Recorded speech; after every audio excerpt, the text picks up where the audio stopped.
is Chloë Gouhin. She entered Columbus Academy in pre-kindergarten. She has brother Sean in 9th grade, brother Harmon in 7th grade, and she lives in Blacklake.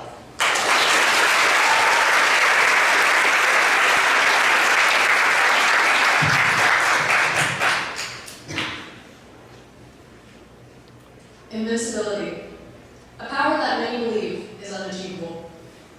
Invincibility is a word most associated with superheroes or villains.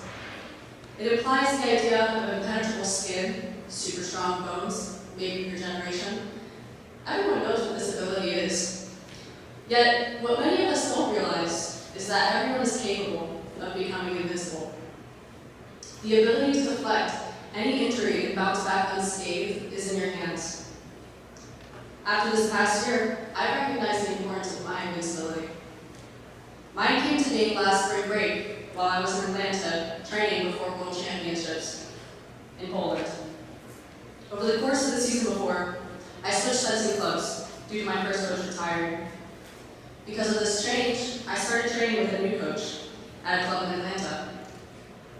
It made consistent practice extremely difficult with my new club being an 8-hour drive away.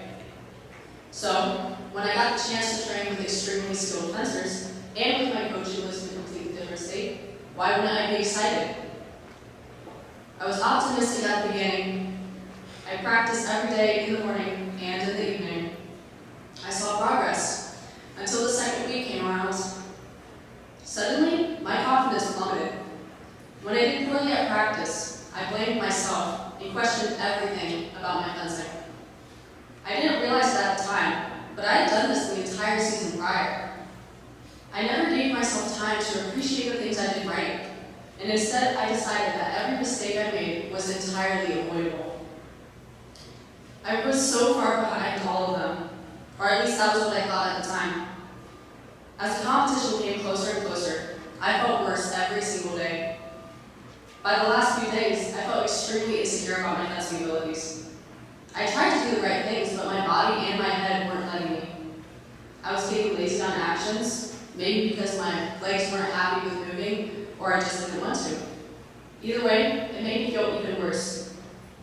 On the night before the last practice, I went to bed, dreading waking up. But when I got up in the morning, walked into practice before everyone else, I knew I was making the right decision by staying. I don't know if it was this reassurance that I was doing more, or maybe it was me pushing myself a little further than what I was used to. But on that last day, I felt really good. I soon realized that even though I hated the past 2 weeks, I desperately needed them. After a crazy season, I needed to learn how to be the only person I could rely on.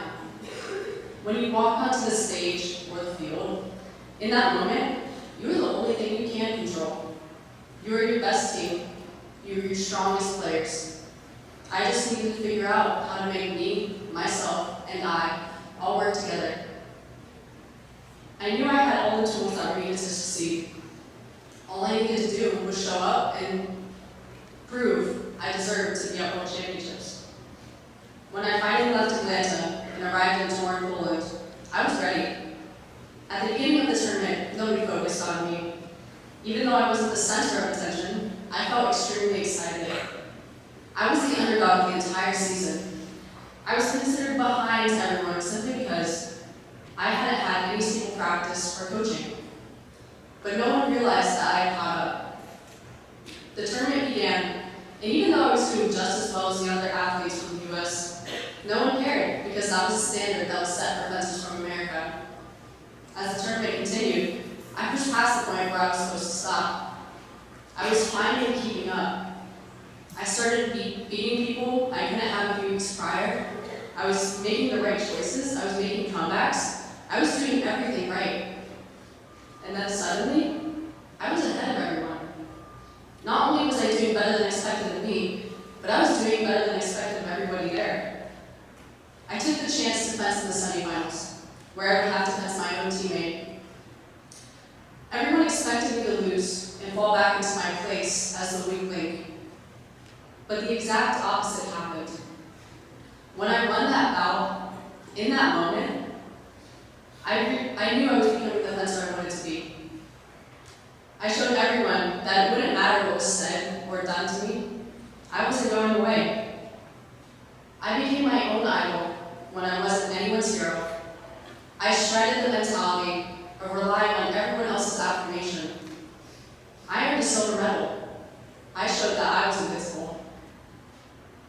As I stand in front of you today, I recognize that no human being is truly invincible. People are put in positions where even thinking of invincibility isn't an option. War, illness, oppression. We have become accustomed to these as the norm. So I ask you one thing. Remind yourself to feel invincible every day. Even if it is just one moment, you deserve to feel unstoppable. You deserve to remind yourself of your importance, and you can inspire others to feel the same.